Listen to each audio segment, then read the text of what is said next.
Welcome to HOMEDEC with Home and Decor. We're here with Ramesh Seshan of Seshan Design. Can you introduce yourself, please? Okay, hi. Again, Ramesh Seshan from Seshan Design. We're actually a design consultancy practice. My background is architecture. I'm an architecture graduate, but we do a lot of work from ranging from residential, a lot of F&B, and then now recently a lot of commercial office work. But we don't do retail. Okay, yeah. Can you tell us about one particular design that you are most proud of? One particular piece of work? Actually, that's actually the sad thing. There are actually two designs I've done. Until today, they're still my favorite. And interest, good or bad, is actually one of the first two projects I did when I came my own. Oh. When I was still a one-man show. Oh wow! So, because I suppose the difference with those two jobs is because I was in it myself 100%. I had no staff and it was just me alone. One of it is actually my first job when I came out on my own. It's actually my brother-in-law's house. Oh. Obviously, I didn't get paid, so it's a pro bono job. Okay. Fun, always fun. This is where I got married, and then the other one is actually the office for JWT. Oh. That's in Clearwater, because that office was like a full. Almost everything in that office was actually 100% custom design and custom built with the exception of furniture. I almost died doing the job. It was a quick 3-month project kind of thing. Very good thing that you didn't. Yeah. So that, but these were like 6 years ago, 7 years ago. Okay. And that's why I said the sad thing is until today, I don't think any of my projects today have actually come close to coming to that level. And those were too small. But it was a level of detail, attention. I suppose the difference with that is because now that I've grown bigger, obviously you have to let go of certain things. So yes, we do more projects, we've got more staff and stuff, but I'm not really 100% involved in those stuff anymore. But I suppose if I come and do that, nothing else moves. Yeah, would you say it's like a running goal to top those first two projects? I would like to, but I suppose the difference now is, this is the other sad thing. 6 years ago, things were a lot cheaper. Yeah. So for me to replicate those projects were actually quite low budget back then. And if I were to do those same projects today, they would cost more than double of what they costed back then. So that's the sad part. It was like, I want to top it, but it's not easy because the budgets have to be a lot higher to even come close to what I used to do back then. Yeah, okay, that's true. So I suppose but I'm hoping, but I'm always telling my new staff, hey, I wish for them this work. This is where you guys should try to achieve, Yeah, okay. But okay, going back to the budget thing, how would you balance that out as an architect? Okay. Actually, this goes for all projects, whether ID or residential support. Because one of the things, because when I first started, a lot of our clients are maybe our age group, early starting up, new family and so on. So budgets are always tight. Yeah. So one of the things, especially for residential, one of my, I suppose, criteria, or one of the things I put into design is future-proofing. So basically what we do is the client, of course, we always tell them, give us a full wish list. Yeah. And of course, a full wish list will always blow the budget. Yeah. Definitely will blow budgets. But what we tend to do is we tend to prioritize, okay, your budget's only so much, let's do only this today. Yeah. But we design, this applies mostly for houses. You design your house for what it can become 10, 15, 20, 30 years down the line. Now, this whole thing about future-proofing came about from my own experience because my practice is actually in my own house. Ah. I've been in that house. I grew up in the house since I was 5 years old. Oh, wow. So I grew up there with my brother. My brother went out to sea. My dad passed away. I got married. I moved in with my wife. My kids were born. And then eventually I brought my office in there. So the house has basically changed its role. It's evolved. But that's the thing. Houses tend to last generations. Yeah. It's not something you build and lasts 5-10 years. They actually rent. So the thing is, I mean, those usually apply for residential jobs. For the other offices as well, when we did the JWT office, the beauty of that office was it was a fully flexible office because it was an advertising agency. So the problem with offices is they tend to be very rigid. Yeah, that's true. And the thing is, in an advertising agency, sometimes you've got a group of 2, group of 3, group of 5 people coming in. So we designed the workstations to be modular so they can basically. And the thing is, okay, when you design an office, normally what a lot of designers do or clients expect is they tend to put their money in the front of house where you visit, where the customers come visit. But then people behind are not comfortable. So my argument was, for me, my staff are very important, and I feel they're the ones doing all the things. So I told the client, why don't you flip it around? You spend the money on your staff because they're the main resource. Yeah. So we actually custom designed all the workstations and stuff so they could actually you can actually plug out, reconfigure, plug back again. Yeah. And it worked because when the office started, when JWT opened up, started running it, they started to bring all their clients into their workspace because that's what wanted to show. This is where, because they had a few discussion rooms for their own internal discussions. But what happened was they started to use those discussion rooms for clients. So when the clients come in, they actually see this is where, and it's impressive because it's kind of a control mess. But it's interesting because you see that, wow, these are my designers and this is how they work. It's a very interesting space, and I think that works quite well. Okay. So that's one of my early favorite projects as well. Okay. So out of all the projects you've done, which is the most interesting feature, like architectural feature that you implemented in a home, or in a home? In a home. Home, not okay. Home, not so much. Home home is not, because most of our projects tend to be small. Yeah. Okay? And I've always been a big fan of little things that move around and building blocks and all that stuff. So the thing about houses is now we're doing a few big houses from scratch, but most of the early projects was mostly renovations of existing houses, extension stuff, and usually it's within these renovations and stuff. And what we sell ourselves also, we like to sell clients that we're custom designing for the client's needs. So we've done a lot of little bits and pieces, interesting stuff for clients. Like for example, there was one house in particular, so especially my former business partner, because he just had his first child, and they were very particular. He wanted a screen to offer a baby room, but the thing is, for the screen baby room, they wanted to be able to screen the whole room. At the same time, he wanted to be able to just have open the door, but at the same time have a barricade where the kid can't pass through. So we came up with something which I know doesn't exist in the market. We came up with a custom sliding door that could be broken into two. So that means you can actually slide the whole thing, and we can even slide the top back all the way. So it was a frame within the frame kind of thing. So it was just from that conversation the client said, hey, can you do this? And that's actually one thing I feel like I'm very good at. And I used to do that in my previous office when I first started working, that I used to tell my boss, you tell me what you want, I'll make it happen for you. So that's how I work with your clients as well. You tell me what you want, and we'll see how I make it. So that's one. It's more like a facilitating the lifestyle. So it's all those kind of things. Then in that same house also, I think there was there's a big, huge bath. And then the wife was saying, hey, I want to do because I had my first child earlier. This is she's now, the first one's now going to be 8. So when she was born, and I'm big size as you can see, so I don't like bending over the bed and all that stuff. And then my mother-in-law's going to start looking after the baby, and she's also quite old. So I was thinking we should design a baby bath. So we actually renovated my in-laws' place. We just did a simple counter, I custom made out of solid surface. We actually did a proper baby bath changing station that was actually built in, and then with a heater, and then so you can actually put the baby in standing up, bathe the baby, change everything also. So when I did that, that was my first one for my own child. And I started showing my clients that they were like, hey, cool, let's do it. So we started doing. So every time I do a new one, I modify it. So this one client in particular, because the bathroom was quite big, and then so they had the bathtub. But they said after the bathtub, they wanted to have a folding counter they can change out. So basically what I did was, it was actually a wall panel that you open up, fold for the baby there. Oh my God. So we actually designed something of that sort, Another good example, she's here, KLCC. Chinos on the park. Yes. KLCC Surya.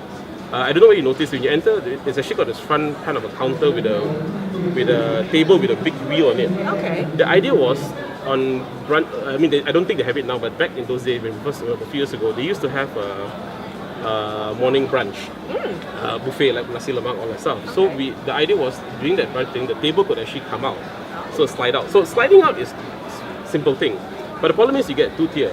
So me being the hero, I was telling the client, it won't be nice for it to actually flush the same level. So we actually created the table where it can actually slide out, come out, and lock into place so it becomes flush. So it was like a 3 moving mechanism thing. And we actually built it. But of course, in the end, the client, we actually did one of the time, but she was a bit worried because she worried the staff, because there's a lot of, because when we tend to do stuff, I tend to go low tech. There's no remote mechanics and stuff or whatever, so it has to be manual. So I think the client was a bit concerned because it's all marble that the staff might end up turning things at different rates. So in the end, they didn't use it, but they used it the first time. But you get me, those are the kind of things that give me joy. All this little it's a lot of funny engineering involved. Yes, but that I how suppose. How does that come to you? I've always liked it. For me, I'm not an arts background. I'm more science background, and I've always loved physics, math, mechanics, and I used to like building stuff when I was younger with Lego moving parts and Lego Technic sets and all. So I enjoy doing stuff like that. So anytime I get a chance to hey, cool, let's do that. So moving component parts and stuff like that. So like houses, like what we're trying to sell now, and also come back to the cost. Cost of construction has gone up so much. So that's why and it has been going up regularly over the last 3 to 4 years. In fact, if you look at houses, houses cost now in the last 3 years has actually doubled. So the projects I used to do 4 years ago, which usually cost me like 200, 250 per square foot, today, same design, exactly the same, will cost 400 to 450 per square foot. So even back then, clients had tight budgets. And what I'm always constantly fighting with clients with houses is, I'm trying to convince them to build smaller houses. Have the footprint small, so your budget actually runs over. You have a more budget over that same footage. You can do better stuff. Yeah. And the thing about spaces is, you can build small spaces. You just have to make it more efficient. Yeah. But so you have to have shared spaces. That means one space has to do more than one thing. So you have little components opening up, fold it, put it in, and stuff like that. So it all started with that. So my early projects were all very small projects. Now, of course, they've gotten a bit bigger. Yeah. So, and the good thing about that is, I can tell my clients, I'm actually very good at designing small spaces. I can make small spaces look a heck lot bigger than what it actually is. Yeah. But at the same time, you also got some clients who's like, I don't care, I want a 10,000 square feet house. I'm like, okay, but that's because more for they want to sell it and stuff. But so it's dealing with those small spaces that you have to have things that flip out, open, fold back in. I'm sure you've seen all the videos in Hong Kong where the guys, one room can combine into 3-4 different spaces. It's very in nowadays, the whole folding. Not cheap, because those guys, especially when they start to use mechanics, motorized stuff. So I try to avoid using motorized stuff because of if it breaks down, it's faulty. So we tend to go very basic stuff. And then one example is I've done it for 2 houses. Simple wardrobes. Wardrobes are small. And most time when everybody wants a walk-in wardrobe, but you don't have enough space. So we did that in one house. It's a small house where, you know those filing cabinets, the stack, those compactor systems? Yes. I actually built a custom compactor for wardrobe. It's very simple. We just had rods on the floor, caster wheels, where basically we could stack up the wardrobe. So basically, it's like, can you imagine? Yeah. You just open up, flip, or see what clothes have, flip it there. So we did one very cheap for one house about 4 years ago. We did another one about 2 years back. I'm now doing one for my own apartment. Building now, and it works, Of course, now the one, and each one makes it look a bit better, but it's a simple, basic thing, So most of the time, we're not actually. I don't think I'm inventing anything new. It's just making use of different things. I mean, I know a lot of designers like to play. Nowadays, everyone's going into different materials and stuff. But to me, I feel materials are subjective. It's all cost and stuff. I rather look at problems people have. This is a problem I have. I don't have enough space. How do I make more space for myself? And then you start looking at other things around you, like this compactor thing. Let's say, hey, why can't the compactor be used as that? So I don't really showcase a lot of this stuff in my Facebook page or anything, but actually every house actually has a lot of these little things. One day I think I need to really go and take photos of all these things. Because that is actually very, like, as you said, like square footage is very, very precious nowadays. So making small spaces work is a very big thing. So it's little things like that, like how you put little things in and stuff, and it's because we've done those days a lot of clients, like small apartments, and then some clients really cook, so they want to every single, even the kitchen, they got a little gap you pull out, there's actually a cookbook in there and stuff, So I've done stuff right down to that detail, where every millimeter counts. So when you take that and put it on a larger scale, you can. So, but basically it differs from each client because every client has their own. Yeah, they have their own lifestyle to adhere to. And that's actually something I find quite interesting because I know a lot of designers generally don't like to do houses because they say they hate to work with private clients because private clients have so many demands and stuff. But to me, I look at it at a different point. That's the interesting part because given a choice, I would rather every one of my projects looks different. Like I say, I don't subscribe to a style, and every client has a different background, different likes, different dislikes, stuff. And that's the fun part about each project because every project, when I go into it, it becomes the end result. The best projects are usually. The end result is never preconceived. That means I come with an idea, we discuss with the client, and the client, we merge and it evolves into something totally different from what we started off with. And that end result is totally unique to that client and that client's needs. And that's to me where I derive my fun from. And the thing is, you learn stuff from your clients because nowadays you're talking about design and stuff in this country. Now a lot of clients now, especially young ones, have traveled the world, seen so many things. So they have been places and seen things I've never seen.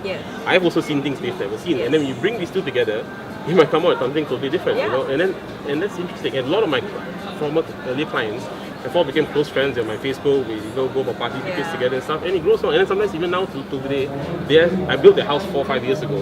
They're traveling outside and they're still sending me pictures. Hey, Ramesh, check this out. Okay. you get so that relationship actually stretches on. And down the line, I don't know, maybe 20 years later, and say, hey, want to do my kid's house? Might happen. You never know. So would you say that like the sharing of knowledge and information is sort of like imperative in helping? I mean, a lot of people are still very careful about it. But to me, I feel This is like information should be out there, because to me is how you use the information and how I use the information. Yeah. So different. I mean, I used to have some clients, or especially the F&B ones, who are very particular about, hey, you do this for me, make sure you don't do it for someone else. Yeah. You know? I'm like, who the hell cares? You've already built it. Once you built it, anyone can copy. And to me, I actually like it. I mean, imitation is a sign of flattery. Yes, you know? So to me, it's like, go ahead. At least I'm the first one out there. I put it out there. You copy it. I can say I did it first. Yeah, that's true. But that's why I like, when every time I build a project, I personally do not want to replicate it, because it's out there. Okay, you guys copy it. Let's do something else. Yeah. You know? Make something else for them. Make to something copy. different. Make something different. Make something different. Yeah. At least every job is different. You know?